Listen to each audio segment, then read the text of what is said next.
Hello students, मैं Prince Kumar आप सभी के स्वागत करता हूं रीजनिंग का फिर से एक न्यू क्लास में।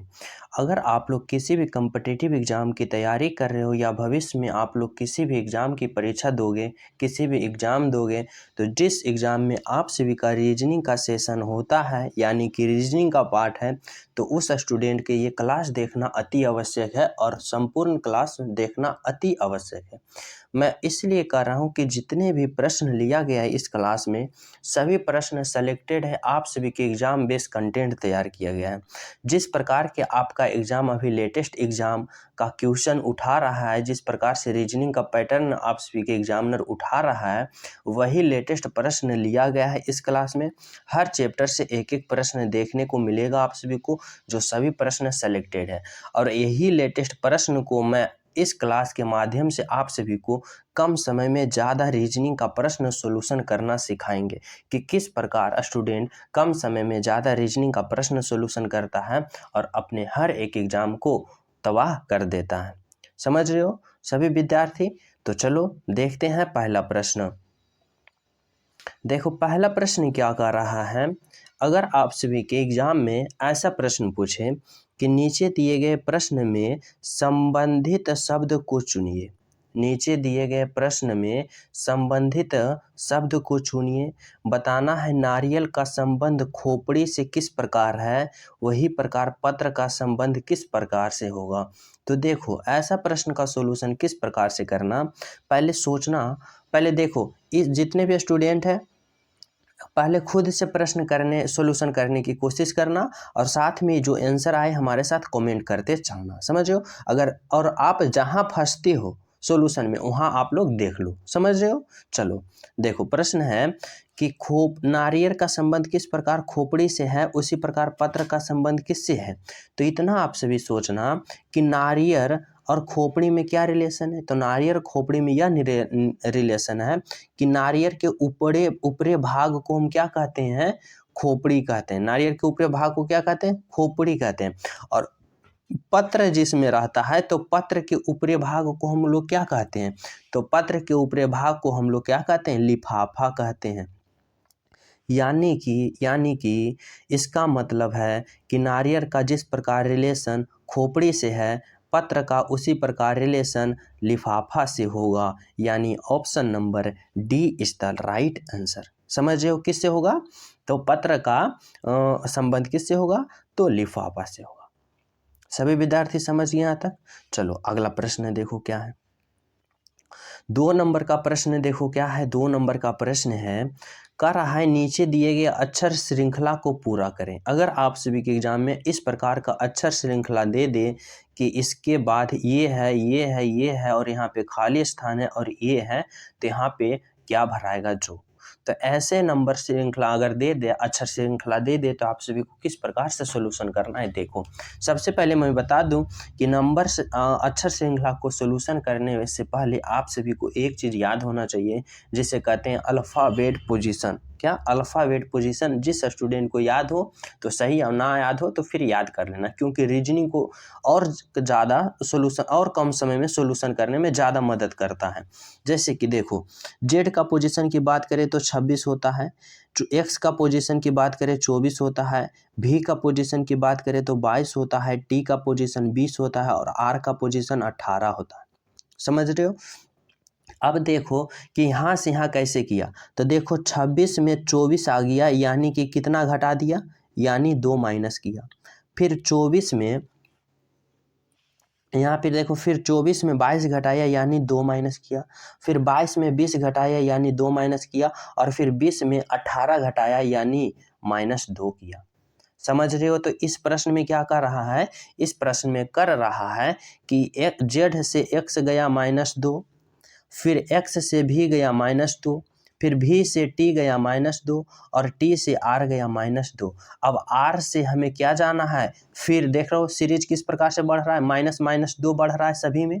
कितना कितना बन रहा है, माइनस माइनस, इसमें भी माइनस, तो इसमें भी -2। अब आर में भी -2 करना है।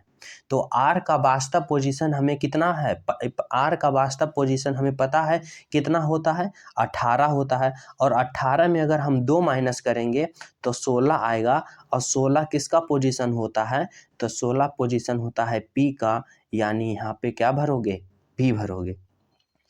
अब P में भी हमें 2 घटाना है तभी तो अगला आएगा, तो P का पोजीशन 16 होता है और 16 में 2 घटा दो तो कितना आएगा, 14, और 14 पोजीशन N का होता है। समझ रहे हो सभी विद्यार्थी कि इस प्रश्न में कैसे सॉल्यूशन किया, सभी में 2 2 2 2 2 2 घटा दिया, अच्छा श्रृंखला में। समझ रहे हो। चलो अगला प्रश्न देखो। अगला प्रश्न देखो क्या है, 3 नंबर का प्रश्न कर रहा है श्रृंखला को पूरा करें। ये श्रृंखला 5, 11, 17, 25, 33, 43 और अगला क्या होगा जो आप सभी को बताना है। तो देखो अगर ऐसा प्रश्न रहे तो किस प्रकार से सॉल्यूशन करना है समझना। देखो 5 से 11 कैसे किया, हमें देखना है कि 5 से 11 कैसे किया है। 5 से 11 जाने के लिए कितना जोड़ा है, 6 जोड़ा है। 11 से 17 जाने के लिए फिर 6 जोड़ा है। और 17 से 25 जाने के लिए 8 जोड़ा है। कितना जोड़ा है, 8। और 25 से 33 चल गया यानी कि फिर 8 जोड़ दिया। और 33 से 43 गया यानी कि 10 जोड़ा। समझ रहे हो। तो ये श्रृंखला देखने के बाद हमें कुछ अनुभव होता है कि पहले 6 जोड़ा, फिर 6 जोड़ा, फिर 8 जोड़ा, फिर 8 जोड़ा, अब 10 जोड़ा। तो इधर 2 2 सभी को अंग में सेम टू सेम 2 2 बार जोड़ रहा है। तो एक बार 8 10 जोड़ा तो अब फिर कितना ही जुड़ेगा, 10 जुड़ेगा। तो 43 में 10 जोड़ेंगे तो कितना आएगा, 43 में 10 जोड़ेंगे यानी 53 आएगा। यानी राइट आंसर होगा ऑप्शन नंबर डी। क्या होगा, ऑप्शन नंबर डी। सभी विद्यार्थी यहाँ तक सभी पॉइंट समझ गए। अगर समझ गए तो सभी विद्यार्थी वीडियो को लाइक कर दे, जो थम्स अप वाला बटन है उसको दबा दे, और जो न्यू हो चैनल सब्सक्राइब कर लो, क्योंकि आप सभी के पास प्रतिदिन ऐसा सेलेक्टेड एंड इम्पोर्टेंट प्रश्न पहुंचना अति आवश्यक होगा, जो आपके एग्जाम में रीजनिंग का सेशन में रॉकेट की तरह आपका स्पीड बढ़ा देगा। समझ रहे हो। तो चैनल सब्सक्राइब कर लें। देखो अगला प्रश्न देखो क्या है।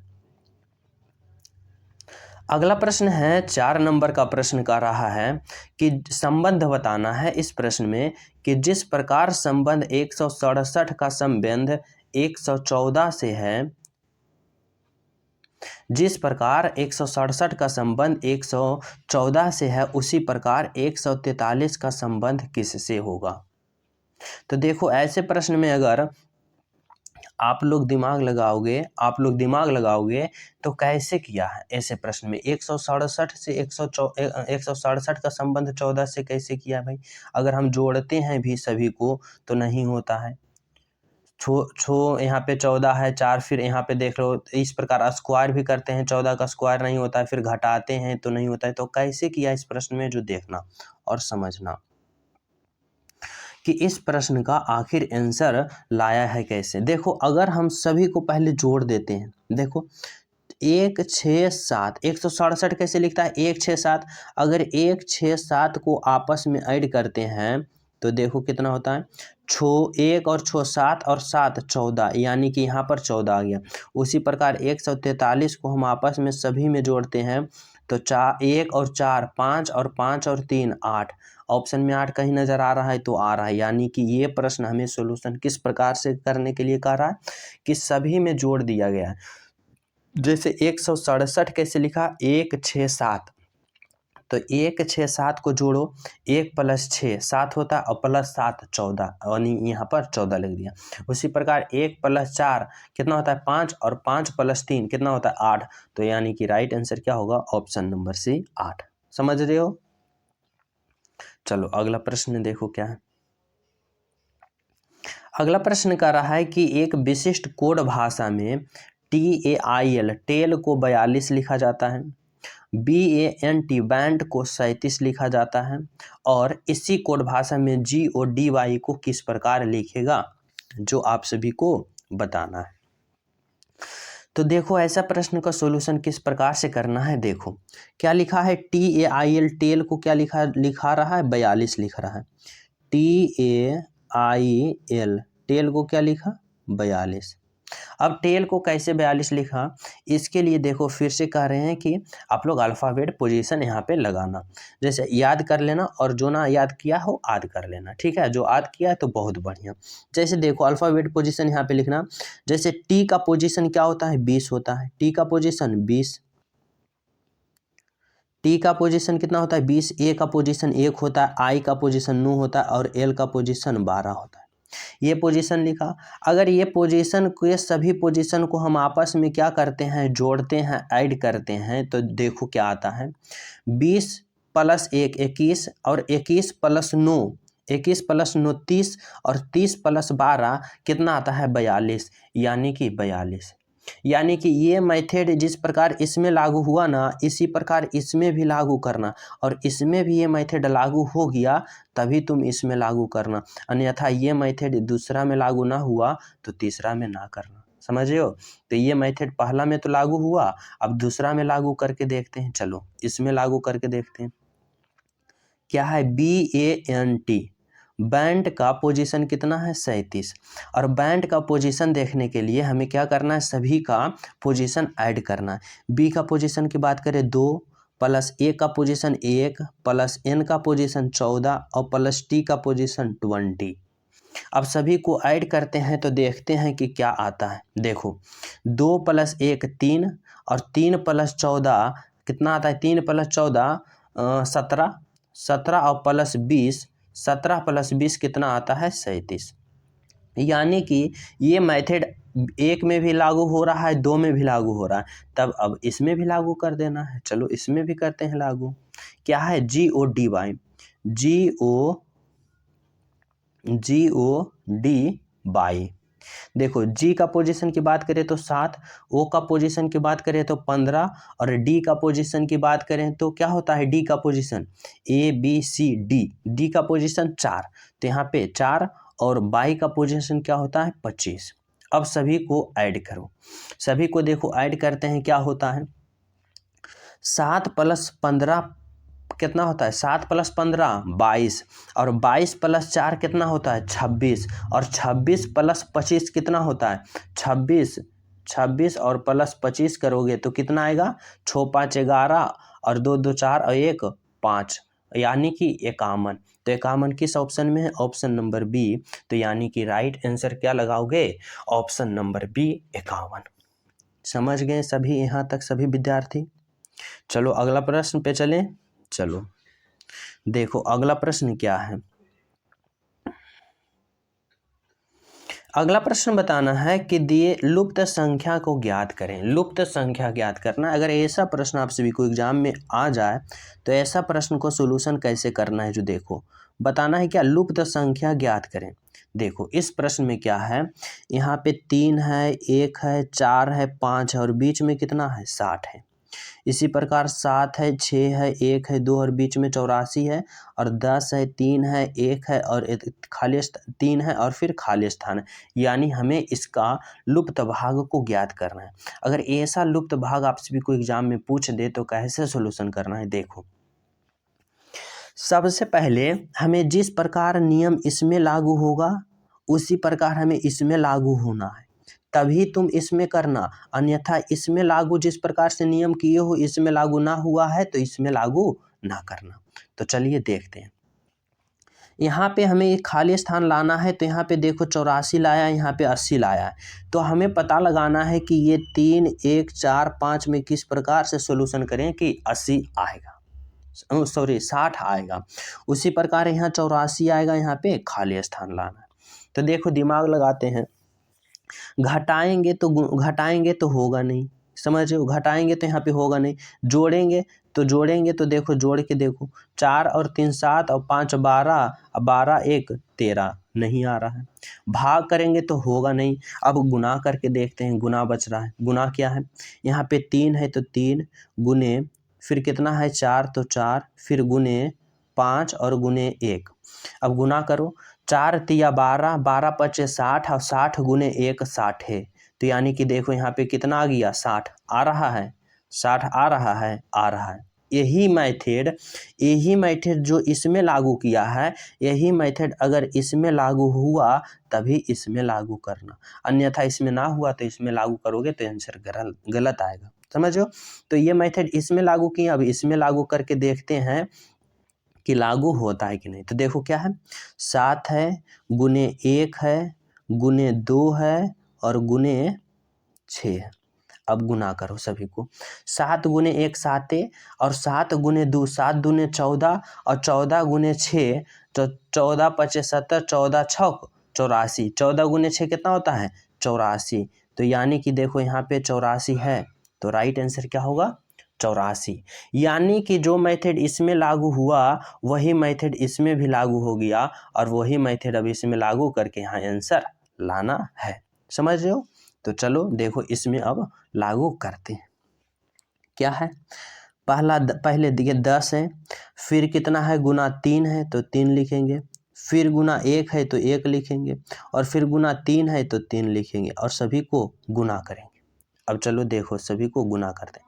10 दिया 30, 30 एकम 30 और 30 दिया 90, तो यानी कि यहाँ पे क्या आएगा 90। यहाँ पे क्या भरोगे 90, जो कि ऑप्शन में 90 है तो ऑप्शन ए में है, यानी ऑप्शन ए इज द बिल्कुल राइट आंसर, जो कि यहाँ पे क्या भरोगे, यहाँ पे भरोगे 90। सभी विद्यार्थी समझ गए यहाँ तक? आगे बढ़ें तो चलो आगे बढ़ते हैं। आगे देखो क्या है, आगे का रहा है 7 नंबर का प्रश्न। 7 नंबर का प्रश्न आप सभी से कह रहा है कि किसी कूट भाषा में TABLE टेबल को ELBAT लिखा जाता है, उसी प्रकार CHAIR चेयर को क्या लिखोगे। देखो ऐसा कूट भाषा वाले प्रश्न को किस प्रकार सॉल्यूशन करना है, जो देखो क्या है TABLE, क्या है TABLE टेबल, टेबल को क्या लिखा ELBAT इलबेट लिखा। अब पता लगाना है कि किस प्रकार से हमें टेबल को ELBT लिखा है। तो देखो इसमें थोड़ा सा दिमाग लगाना, ज़्यादा नहीं थोड़ा सा समझना कि ये जो शुरू में टी लिखा है उसको अंति ले चल गया अपोजिट, फिर जो इधर था जो उसको अंति से लिखा, फिर जो यहाँ था जो यहाँ लिखा, जो यहाँ था जो यहाँ लिखा और जो यहाँ था यहाँ लिखा। यानी कि ये सीरीज हमें देखने के बाद क्या पता चल रहा है कि जो शुरू से लिखा गया है उसको इधर अंत से लिखना शुरू कर दिया है। समझो, तो इस प्रकार हमें इसको भी, इस चेयर को भी इसी प्रकार से उलट देना है। तो देखो क्या है CHAIR चेयर। अब चेयर को उलट दो, पहले C शुरू में है तो C अंत में लिखो, H दूसरा नंबर पे है तो H इधर से दूसरा लिख दो, फिर A इधर से तीसरा है तो A यहाँ लिख दो, फिर I है तो I लिख दो और इधर R है तो फिर R लिख दो। अब देखो चेयर का अपोजिट क्या है RIAHC, कौन सा ऑप्शन में है तो RIAHC ऑप्शन नंबर ए में है, यानी option number A is the बिल्कुल राइट आंसर। समझ गए यहाँ तक? चलो अगला प्रश्न देखो, 8 नंबर का प्रश्न देखो भाई। 8 नंबर का प्रश्न का रहा है कि नीचे दिए गए प्रश्न में विषम शब्द को चुनें। विषम शब्द का पहचान करना है कि सफ़ेद का संबंध समुद्र से किस प्रकार है, प्याज का संबंध सब्जी से किस प्रकार है, पृथ्वी का संबंध ग्रह से किस प्रकार है और अंगूर का संबंध फल से किस प्रकार संबंधित है। और इसमें 3 ऑप्शन जो रहेगा, एक प्रकार रहेगा और एक विषम रहेगा, उसी को विषम शब्द को पहचान करना है। तो देखो प्याज की बात करें तो प्याज को हम लोग सब्जी कहते हैं, बिल्कुल सही। पृथ्वी को हम लोग ग्रह कहते हैं, बिल्कुल सही। और अंगूर को हम लोग फल कहते हैं, बिल्कुल सही। लेकिन सफ़ेद को हम लोग समुद्र कहेंगे आए नहीं, तो समुद्र को हम लोग, सफ़ेद को हम लोग समुद्र नहीं कहेंगे, यानी कि ऑप्शन नंबर ए जो है यह विषम शब्द है। यह क्या है, यह विषम है। तो राइट आंसर हमारा क्या होगा, राइट आंसर हुआ हमारा ए, ऑप्शन नंबर ए जो क्या है विषम है। समझ रहे हो?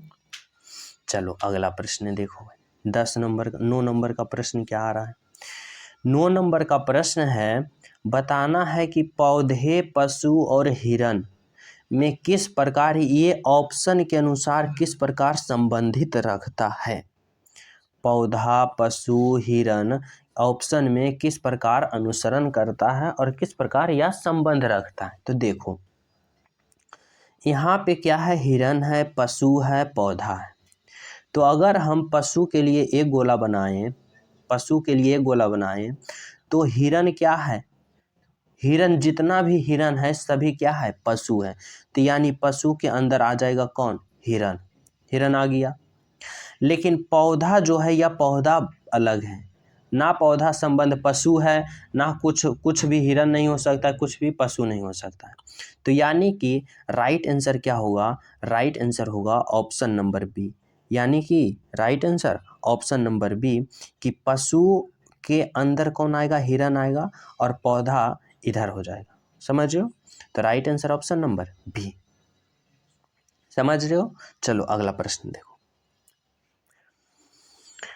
अगला प्रश्न कर रहा है कि यदि ए भागा को दर्शाता है, बी जोड़ को दर्शाता है, सी घटाव को दर्शाता है और डी गुणा को दर्शाता है, तो इस प्रश्न का सॉल्यूशन क्या होगा। बताना है कि जिस प्रकार ए भागा को दर्शाता है, बी जोड़ का दर्शाता है, सी घटाव को दर्शाता है और डी गुणा को दर्शाता है, तो इस प्रश्न को सॉल्यूशन करना है। तो कैसे करना है देखो, क्या है 24 है, 24 एक मिनट, क्या है 24 है, 24 के बाद ए है, तो ए किसको दर्शा रहा है, भाग को दर्शा रहा है। उसके बाद 6 है, 6 के बाद डी है।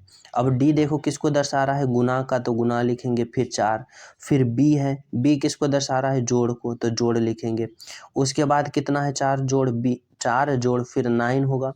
फिर यहाँ पे क्या है, सी है, सी किसको दर्शा रहा है, घटाव को, तो यहाँ पर घटाव लिखोगे और फिर 8 लिखोगे। समझ रहे हो।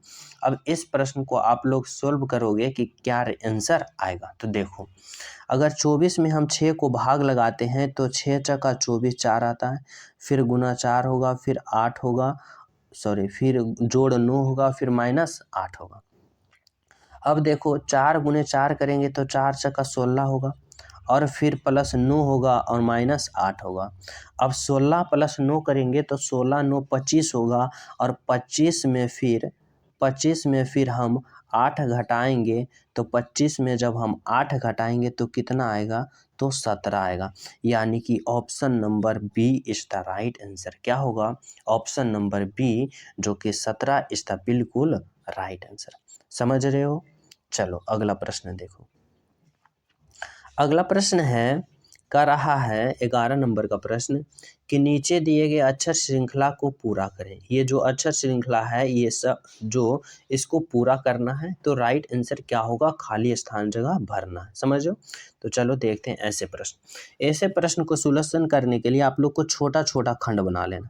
जैसे कि 4 का एक खंड बना लेना है, 1 हो गया, फिर 2 हो गया, फिर 3 हो गया, फिर इस प्रकार से 4 हो गया। समझो। इस प्रकार से छोटा छोटा खंड बना के भर देना है। देखो कह रहा है BAB, तो यहाँ पे क्या भरते हैं, अगर यहाँ पे हम बी भरते हैं तो देखो एक अक्षर बनता है BABA, BAB होता है। फिर यहाँ पे देखो BABA, फिर यहाँ पे क्या भरेंगे, बी भरेंगे, तो BAB यहाँ पे क्या भराएगा, ए भराएगा। काहे कि देखो BAB के बाद फिर क्या है, ए है, तो ए भरेंगे। यहाँ पे देखो बी है, बी के बाद खाली स्थान, तो बी के बाद क्या आ रहा है, ए आ रहा है, यहाँ भी ए आ रहा है, तो यहाँ पे भी क्या भरेंगे, बी के बाद ए भरेंगे। उसके बाद देखो यहाँ पे ए के पहले क्या आ रहा है, ए का पहले देखो ये बी आ रहा है, फिर यहाँ ए के पहले ये बी आ रहा है, फिर ए के पहले ये बी आ रहा है, तो यहाँ पे क्या भरोगे, बी भरोगे। तो यानी कि यहाँ पे क्या भरा है, पहले देखो यहाँ पे क्या भरा है, पहले में बी भरा है, फिर दूसरा में क्या भरा, ए भरा है, फिर तीसरा में देखो क्या भरा है, तीसरा में फिर ए भरा है और चौथा में फिर क्या भरा है, बी भरा है। तो BAA बी किस में है, तो ऑप्शन नंबर सी में है। तो यानी कि राइट आंसर क्या होगा, ऑप्शन नंबर सी। समझ रहे हो सभी प्रश्न कैसे किया। सबसे पहले 4 भाग में आप लोग बांट दिया है, 4 में बांट दिया है। उसके बाद पहला में बी भरे हो तो यहाँ पे क्या होगा, BA, फिर यहाँ देखो BA, तो बी के बाद फिर क्या आएगा, ए आएगा, बी ए। उसी प्रकार बी के पहले फिर ए आएगा, फिर यहाँ पे बी आएगा। समझ रहे हो? इसी प्रकार से प्रश्न को सोल्यूशन करना है। चलो अगला प्रश्न देखो क्या है, 12 नंबर का प्रश्न। 12 नंबर का प्रश्न है, कह रहा है निम्नलिखित प्रश्नों में दिए गए विकल्पों में से विषम अक्षर को चुनें। विषम अक्षर को चुनना है, कह रहा है प्रश्न LORU WZCF ADGL और फिर IMQU। तो इस प्रश्न को सोल्यूशन कैसे किया, इसमें बताना है, क्या बताना है, विषम बताना है कि विषम अक्षर कौन है। तो देखो इस प्रश्न को कैसे किया। यहाँ पे अगर L से O चला है तो L से O कितना चला है, +3 चला है। L से O जाएंगे तो +3 आगे बढ़ेंगे। फिर O से R जाएंगे तो O से R जाने के लिए हमें कितना चला है, +3 चला है। और R से U जाने के लिए फिर कितना चला है, +3 चला है। उसी प्रकार देखो WZCF में भी क्या चला है, W से Z गया है +3 गया है, फिर Z से C गया है तो फिर +3 गया है, फिर C से F गया है +3 गया है। सभी में क्या जा रहा है, +3 जा रहा है। फिर इसमें देखो A से Z गया +3, फिर D से G गया +3 और G से फिर J गया +3। लेकिन I से M गया, I से M जाएगा तो कितना जा रहा है, +4 जा रहा है। I से M जाएगा +3, M से Q जा रहा है +4 जा रहा है अब, और Q से U जा रहा है तो यहाँ पे कितना जा रहा है, +4। क्योंकि I का पोजीशन 9 होता है और M का पोजीशन 13 होता है, तो 9 से 13 जाएगा तो 4 जुटेगा, 9 4 13, जो कि I देखो I का पोजीशन 9 है, M का पोजीशन 13 है, 13 है। अब 9 से 13 जा रहा है यानी कि कितना बढ़ रहा है, +4 बढ़ रहा है। तो देखो ये सभी में +3 बढ़ा, लेकिन ऑप्शन नंबर डी में +4 बढ़ रहा है। तो यानी कि राइट आंसर क्या होगा, राइट आंसर होगा हमारा ऑप्शन नंबर डी, जो कि इसमें सभी +4 बढ़ रहा है, बाकी ये तीनों में क्या बढ़ा, +3 बढ़ा। समझ रहे हो? चलो अगला प्रश्न देखो क्या है। यहाँ पे बताना है 13 नंबर का प्रश्न कि क्या होगा इस प्रश्न का राइट आंसर। कह रहा है कि नीचे दिए गए प्रश्न शब्दों का सही क्रम बताना है। सही क्रम बताना है कि सबसे नीचे से नीचे से नीचे से हाईएस्ट पॉइंट पे कौन पहुँचेगा। समझो? तो देखो मक्खन है, घी है, दूध है, दही है, छाछ है, गाय है। तो सबसे पहले आप सभी को सोचना है कि कौन होगा। तो अगर हम सबसे पहले गाय को रखते हैं, जब गाय रहेगा तभी तो वह सब कुछ ये काम करेगा। समझ रहे हो? तो देखो सबसे पहले गाय रखते हैं। गाय फिर क्या देगी, दूध देगी, और दूध देगी तो उसके बाद फिर क्या बनाएंगे, दही बनाएंगे, और दही बनने के बाद फिर छाछ बनाएंगे, और छाछ जब बन जाएगा तो उससे फिर हम मक्खन निकालेंगे, और मक्खन जब निकाल लेंगे उसके बाद घी बनेगा। समझो? तो देखो सबसे पहले क्या आएगा, सबसे पहले आएगा गाय, तो गाय का पोजीशन कितना है, 4 है। फिर क्या आएगा, दूध, तो दूध का पोजीशन 2 है। फिर दूध के बाद क्या बनाएंगे, दही, तो दही का पोजीशन 1 है। फिर दही के बाद क्या बनेगा, छाछ बनेगा, तो छाछ का पोजीशन 3 है। उसके बाद क्या आएगा, मक्खन आएगा, तो मक्खन का पोजीशन 6 है। उसके बाद अंत में घी बनेगा यानी 5।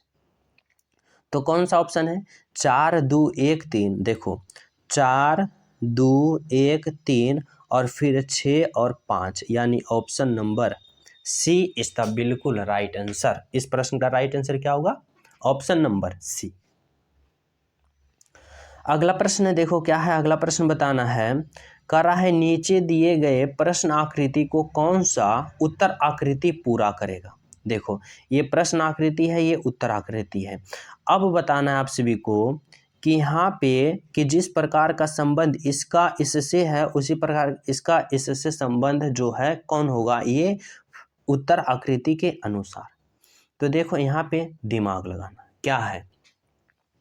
यहाँ पे देखो 2 गोला है और 2 गोला को फिर इस अगले चित्र में आपस में जोड़ दिया। फिर यहाँ पे देखो इस प्रकार से ये बना है और इसको यहाँ पे आपस में जोड़ेंगे तो कौन सा ऑप्शन, ये तो पहले जुड़ा हुआ नहीं है। और इसमें देखो ऑप्शन बी में तो इसमें एक गोला है और एक ये है, तो ये तो जुड़ेगा नहीं। और इसमें देखो इसमें भी एक गोला है तो ये तो होगा नहीं। और इसमें देखो जिस प्रकार से जोड़ा है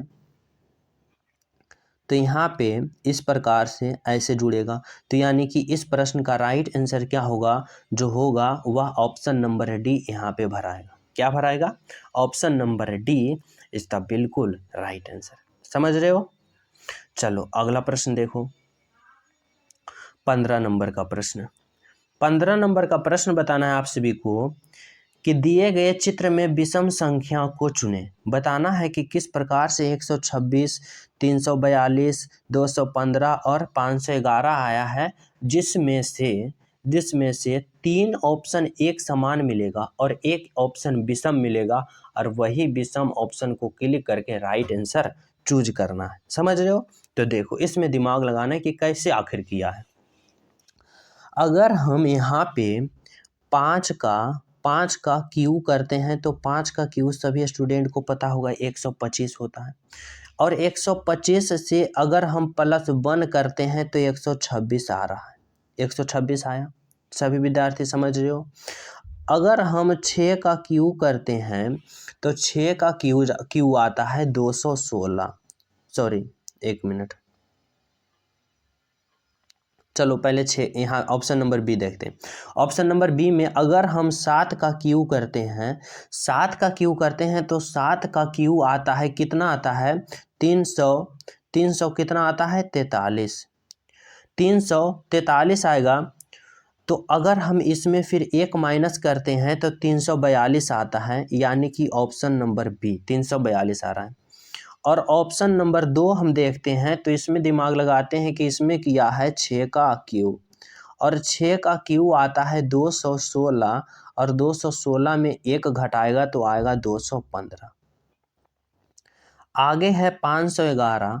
अगर यहाँ हम देखते हैं 8 का क्यू करेंगे तो 8 का क्यू आता है 500, कितना आता है? 512, और 512 में फिर हम 1 घटाएंगे तो आता है 511। यानी कि ये चारों ऑप्शन देखने में हमें इस प्रकार पता चला कि सभी को क्यू किया, लेकिन ये तीनों ऑप्शन में जो घटाया, लेकिन ऑप्शन ए में क्या किया? जोड़ दिया। तो इसका मतलब कि यही कह रहा है विषम संख्या चुने, तो इसका मतलब हमारा राइट आंसर होगा ऑप्शन नंबर ए, जो कि विषम है, क्योंकि इसमें क्यू करके 1 जोड़ा, बाकी तीनों ऑप्शन में क्यू करके 1 घटाया। समझ रहे हो? तो राइट आंसर क्या होगा? Option number A is the बिल्कुल राइट आंसर, जो कि विषम है। सभी विद्यार्थी यहाँ तक समझ गए? चलो अगला प्रश्न देखो, और अगला प्रश्न ये आप सभी के होमवर्क के रूप में दिया जा रहा है। इस प्रश्न में बताना है कि दिए गए प्रश्न में संबंधित संख्या क्या होगा, 6 से 18 कैसे चला, उसी प्रकार 8 से यहाँ पे क्या होगा। सभी विद्यार्थी इस प्रश्न का राइट आंसर कमेंट में अभी तुरंत जिस प्रकार सॉल्यूशन कलम कॉपी से करो, अभी तुरंत ही टाइप करो। इसका राइट आंसर क्या होगा, ईमानदारी पूर्वक, समझो, कोई तुक्काबाजी नहीं, सही इसका आंसर क्या होगा कमेंट में करना।